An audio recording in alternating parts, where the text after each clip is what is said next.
2 weeks ago, I, a 32-year-old woman, was involved in a devastating car accident. Another vehicle struck me from the side while I was on my way home from work. The impact was so severe that my car flipped over, and I was left with serious injuries, including internal bleeding, 2 cracked ribs, and a damaged leg that required emergency surgery. The doctor said I was lucky to be alive. After the procedure, I spent a week in the hospital recovering and processing everything that had happened. It was physically and mentally exhausting, and all I wanted was to hear from my parents. I expected that, given the severity of the accident, they would rush to my side. Despite being my emergency contacts, my parents took days to respond. The hospital had informed them of my situation, but I waited for hours, then days, without hearing from them. They were completely silent. It was only after I sent them countless texts every few hours, desperately hoping for some acknowledgement, that I finally got a brief message from them. But by that point my emotional and physical suffering was compounded by their indifference. Then, a family acquaintance, who had heard that my brother was being honored at an award ceremony, came to visit me on the 6th day of my hospitalization. I had no idea what she was talking about. It turned out that while I was lying in a hospital bed, fighting for my life, my parents had chosen to prioritize my brother's celebration over my own well-being. Instead of offering comfort or even a simple phone call, they had traveled to his award ceremony, fully aware that I was in the hospital.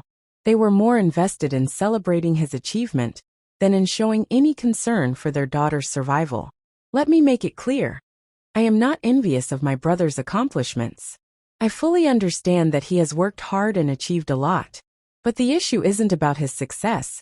It's about the constant favoritism I've experienced. Ever since we were children, he has been the golden child, the one whose every move was lauded, while my achievements were largely overlooked. Growing up, it felt as though nothing I did was ever good enough.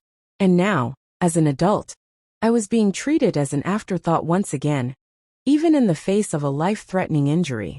After a week in the hospital, my parents finally showed up, but it was clear they weren't there out of genuine concern for my health. They arrived with forced smiles, carrying a bouquet, and tried to make small talk. I could see right through them. I told them to just say what they were really thinking, as it was obvious that their minds were elsewhere. And sure enough, it didn't take long for them to reveal why they were there. My brother had been arrested for a massive fraud scheme at his company. He had been embezzling funds and falsifying financial records to cover his tracks. The company had discovered the crime, and the authorities were involved. My parents were devastated, not just by the shock of his arrest, but also because they had already spent a significant amount of money on legal fees for him. They had come to me, asking for more, specifically, for me to dip into the savings I had painstakingly accumulated over the years from my job as a project manager in the IT industry. They needed my help to cover his bail. At this point, I was completely taken aback. After everything, after they'd neglected me when I was fighting for my life, after years of favoritism and emotional neglect, they had the nerve to come to me for help. They wanted me to rescue the very person who had received all the support and adoration, while I was left to fend for myself. I couldn't help but feel that once again, I was being overlooked in favor of my brother, who had already caused so much damage. I refused. The idea of using my hard-earned savings to bail him out felt like a betrayal of my own survival and my sense of self-worth. Their request, and their history of ignoring my needs, left me feeling utterly devastated and exhausted. I couldn't help but wonder, how could my parents, who had been so indifferent when I was at my most vulnerable, now expect me to fix the mess my brother had created? A couple of weeks ago, I found myself in an agonizing situation. After surviving a near-fatal car crash, enduring a difficult surgery, and struggling through a painful recovery, the last thing I expected was to be treated like a mere tool to clean up my brother's mess. But that's exactly how my parents treated me. The accident was a traumatic event. Another car slammed into mine, sending it flipping over, and I was left with internal bleeding, 2 cracked ribs, and a fractured leg. I was told by the paramedics that I was lucky to be alive. I spent a week in the hospital, in immense physical and emotional pain. All I wanted was the comfort of my family, especially my parents. But instead of rushing to my side, they were entirely absent. During my stay, I received no calls, no visits, nothing from them. My brother, on the other hand, was receiving all the attention. I learned that while I was fighting for my life in the hospital, my parents had been attending his award ceremony. They were more focused on his achievement than on me, their own daughter, who had just survived a traumatic ordeal. The reality that I wasn't even worth a phone call was crushing. This behavior was nothing new. My brother had always been the golden child, and I had been left to deal with everything on my own. When I finally managed to get in touch with them, expressing my hurt and disappointment at their behavior, their response was dismissive. They argued that my brother's award was a once-in-a-lifetime event, and when I pointed out that they could have come to see me if they had cared enough, they simply shrugged it off. I was told it was pointless to visit me, while my brother was out there making the family proud. I wasn't surprised. My brother had always been their priority, while I had been constantly overlooked, even when I achieved my own successes. A week after that, my parents finally came to visit me, but it wasn't out of concern for my well-being. They arrived with fake smiles and bouquets, clearly wanting to get something off their chests. They were already on edge, and I could tell their minds were occupied by something else. It didn't take long for the truth to come out. My brother had been arrested for a massive fraud scheme. He had been siphoning money from his company by falsifying accounts, and it had all come crashing down. He was facing charges of wire fraud, embezzlement, and forgery, and now my parents were scrambling to save him. They had already spent a large portion of their money hiring attorneys for him, and now they needed my savings to help cover his bail. They turned to me for assistance, despite the fact that they had shown me so little care when I was in the hospital fighting for my life. The hypocrisy was staggering. My brother, who had always received their unwavering support, had once again gotten into trouble, and now they expected me to clean up his mess. I refused. Even if I had the money, I didn't know him, or them, anything. The way they had treated me, both in my time of need and throughout my life, had made their request impossible to accept. When I told them no, they immediately lashed out. They accused me of being selfish and vindictive, of punishing them for loving my brother more. They told me that I was being cold-hearted, and that family should always come first. I was beyond upset, but I held my ground. For once in my life, I felt like I was in control of the situation, and I wasn't about to let them manipulate me into doing something I didn't want to do. Since that day, my parents have barely spoken to me. I know they're angry, but I no longer care. I've spent so much of my life trying to win their approval, only to be repeatedly rejected. I'm done. I don't owe them anything.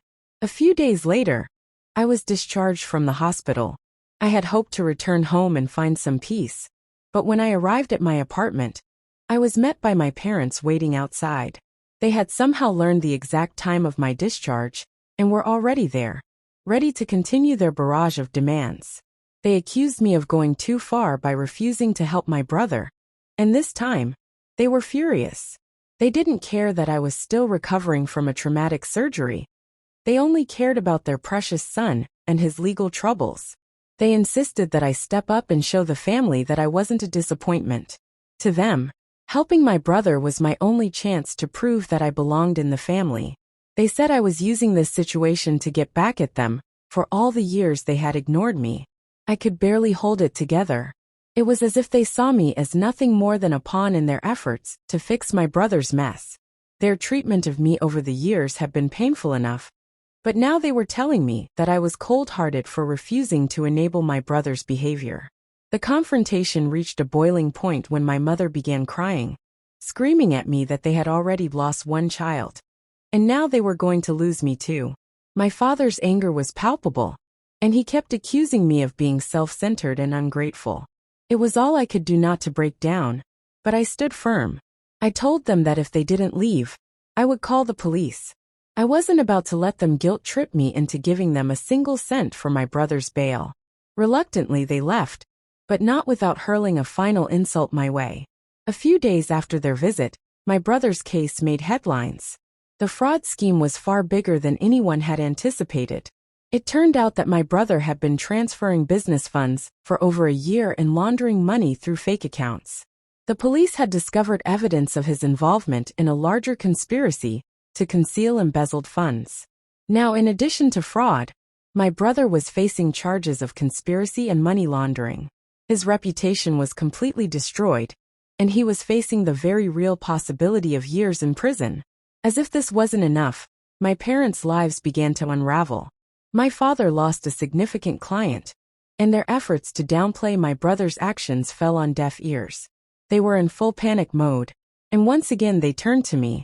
They begged me to help them, claiming that they were under immense stress, and that this was their only hope to keep the family together. But by this point, I knew exactly what was going on. They had spent years prioritizing my brother and ignoring me. Now that his world was falling apart, they needed me to clean up his mess, and I refused. This whole experience has been a whirlwind of emotions. I feel a mix of anger, sadness, and frustration. But most of all, I feel liberated. For the first time in my life, I'm standing up for myself and not letting their manipulation control me. I'm done trying to win their approval. If that makes me the villain in their eyes, then so be it. I've had enough. After everything that had happened, I began to realize the full extent of what my family expected from me. If I helped my brother, I would not only be bailing him out of trouble, but also perpetuating the illusion that their ideal child could do no wrong. The truth was, they wanted to maintain the facade of a perfect family by sweeping my brother's actions under the rug and hiding the consequences of his wrongdoing. I knew exactly what that meant. By stepping in, I would be doing their dirty work, covering up for him, and in the process, allowing them to pretend as though their perfect son had simply been caught in an unfortunate situation. After I refused to help, my parents went silent. No calls, no texts. It was as though I had ceased to exist in their eyes. I realized they had essentially given up on me, viewing me as a failure who abandoned the family when they needed me the most. But strangely, I didn't care. For the first time in my life, I felt a sense of control. I could see clearly now that they had always seen me as little more than a backup plan, a safety net to fall back on whenever things went wrong. And even though that realization stung, there was a small, empowering part of me that reveled in the fact that I was finally putting myself first. No longer would I let them manipulate me with guilt, or guilt-trip me into fixing a mess that they themselves had created. The consequences of their decisions were theirs to bear. Second update. Since so many of you have been asking about my condition and how things have unfolded, I wanted to give you all an update. Things have become even more complicated than I expected. My brother, still incarcerated, found a way to get a message to me. Since he no longer had access to his phone, he had one of his friends reach out on his behalf. When I saw the email, I was immediately inclined to delete it without reading, knowing it was probably another attempt to manipulate me into helping him. But something within me, perhaps a need for closure or some shred of curiosity, made me open it. In the email, my brother insisted that he was being framed. He claimed he wasn't the mastermind behind the fraud at his company, but admitted to being involved. He alleged that the higher-ups had used him as a scapegoat to cover up their own crimes. He painted himself as a victim, caught in a web spun by powerful executives who were still roaming free while he took the fall. He begged for my help, not for our parents, but because he believed I was the only one who could save the family from falling apart completely. That particular line hit me hard. It was difficult to digest. The truth was, for the first time, my brother seemed to acknowledge the dysfunction in our family. He admitted that our parents had treated me poorly and exploited him to feed their own egos. While part of me wanted to dismiss him as just trying to say anything to convince me to help, there was a lingering thought that perhaps, just maybe, he wasn't lying. As I mulled over the email, I realized that I couldn't just let it go. I was still angry, but there was a part of me that wanted to know the truth. I had to investigate, if only for my own peace of mind. So, I reached out to a trusted lawyer friend for advice. They weren't directly involved in my brother's case, so they couldn't give me a full legal breakdown, but they did point me in the right direction for further research. After digging deeper, I learned that my brother's story wasn't entirely fabricated. Yes, he had committed fraud, But it turned out he wasn't the mastermind. The executives at his company had been running a scheme for years, and my brother had been the one left holding the bag. He was responsible for overseeing certain accounts, and when the fraud was exposed, he was the one who took the fall. It was clear that these high-ranking executives had carefully separated themselves from the operations, ensuring that my brother would be left to face the consequences alone. I couldn't help but feel a mix of emotions. On one hand, my brother was undeniably guilty. He had participated in the fraud, and whether he was an active participant or simply a pawn, he knew what he was doing. I didn't want to make excuses for him. But on the other hand, the realization that he had been exploited by people in positions of power made me feel sorry for him in some strange way. The executives had used him, played him like a puppet, and ensured that he would be the one blamed when everything fell apart. At the same time, I couldn't ignore the fact that my brother had always been protected by our parents, who taught him to take shortcuts as long as they helped him succeed. I couldn't help but wonder if he had truly believed he was untouchable because of their constant support and adulation. When I shared my findings with my parents, they were not happy. They refused to acknowledge the truth of the situation. Instead, they doubled down on their narrative, insisting that I was being selfish for not helping the family, that I was cold-hearted for not stepping in. They refused to accept that my brother wasn't the innocent victim he claimed to be. But as much as they denied it, I knew they understood the truth deep down. They just couldn't admit it. I've made a firm decision to cut ties with them for the time being. I'm not going to let them manipulate me any longer. No matter how much my brother tries to shift the blame onto the executives, he still made his own choices. He's responsible for his actions, and it's time for him to face the consequences. As for my parents, they've made their bed, and now they have to lie in it. If they want to continue supporting him, that's their decision, but I won't ruin my life to fix something that they should have prevented in the first place. For the first time in a long while, I feel at peace. This situation has been draining, but I've never felt more certain of my decision. I'm done trying to win their approval. I've spent too many years trying to please them, and I've been treated like an afterthought for far too long. My brother's predicament is terrible, but it's not my responsibility to fix it. I've had enough. Third update. It's been over a month since my last update, and things have taken a darker turn.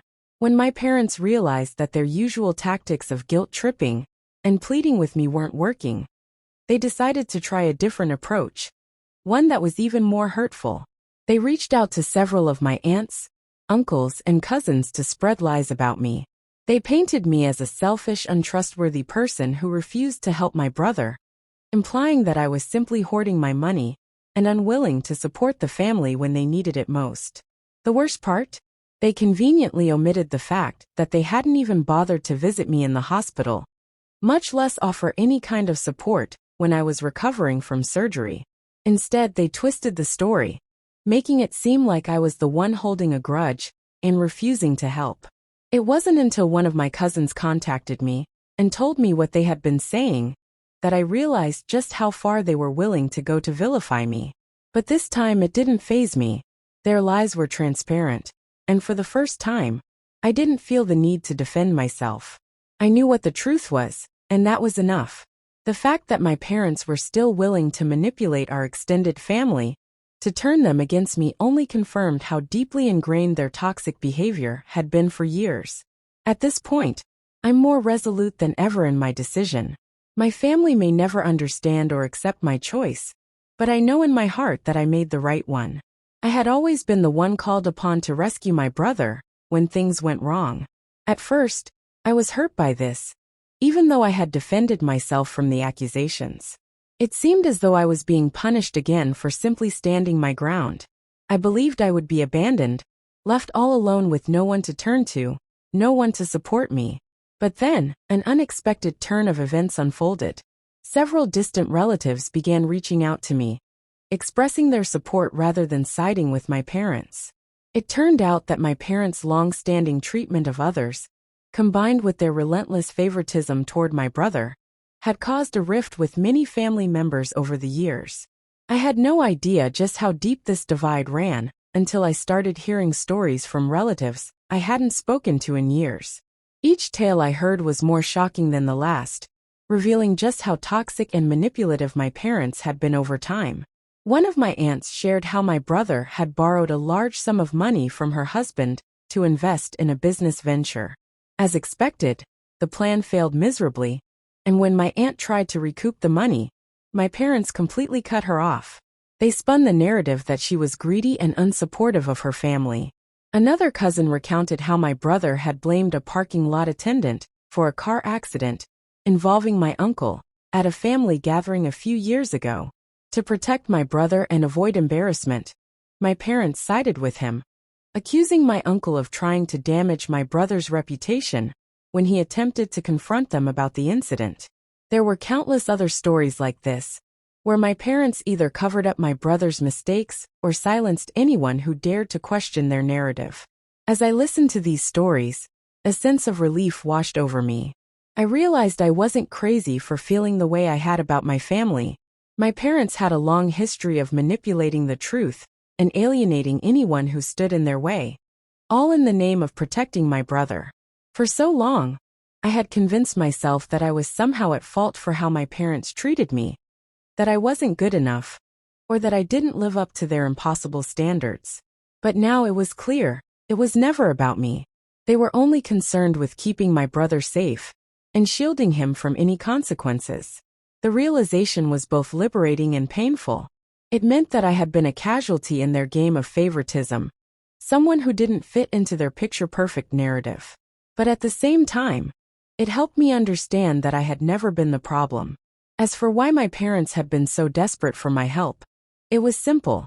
I had built a successful life for myself. In spite of their lack of encouragement, I had managed to develop strong relationships and secure a stable financial future. I was a project manager for a reputable IT company, had saved money, and made sound investments. My parents knew about my financial independence, which is why they were so frantic to get me involved. What they failed to realize, though, was that I didn't owe them anything, especially not after the years of neglect and emotional manipulation. Update on my brother's case. My parents eventually managed to scrape together enough money, using loans and favors from others, to get my brother out of jail after I refused to help him. However, the legal process wasn't over yet. A few weeks ago, my brother made the decision to cooperate with authorities. He provided crucial information about the higher-ups who were complicit in the fraud, aiding in the prosecution's investigation. As a result, he received a reduced sentence. He will serve a year in prison followed by community service, in lieu of serving a much longer sentence. To be honest, this did little to change how I felt. While his cooperation was commendable, it didn't erase the fact that he had chosen to participate in the scheme in the first place. Moreover, I don't believe this experience will change him. I doubt he will stop relying on our parents to clean up his messes anytime soon. As for me, I've decided to cut all ties with my parents permanently. I probably should have done this a long time ago, but it took this whole ordeal to make me realize just how toxic they were. I've blocked them on all of my social media platforms, and even instructed the front desk at my building to deny them entry if they ever show up unannounced. I'm done being their fallback option, their scapegoat, or their emotional punching bag. Surprisingly, I'm not feeling depressed about it. In fact, I feel a strange sense of liberation. I had feared that cutting ties with my family would leave a huge hole in my life, but instead, it feels like a weight has been lifted off my shoulders. For the first time, I can live my life on my own terms, without constantly comparing myself to my brother, or seeking affection from people who were never capable of giving it. The relatives who have reached out to me have been incredible. They've shown me that I'm not alone, and that has been an overwhelming source of comfort. I finally feel supported, and it's a feeling I haven't experienced in years. It's almost surreal to realize that, after so many years of exclusion, I've found a new sense of belonging with these relatives.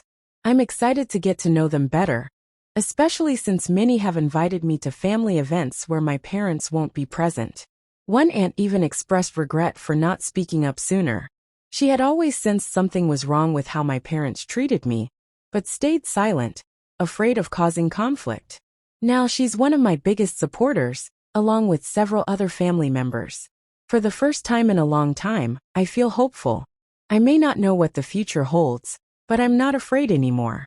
And I owe a lot of that to the support I've received from all of you. Reading your comments helped me realize that I wasn't crazy for standing up for myself. This journey hasn't been easy, but knowing that I'm not alone in this fight makes it all worth it.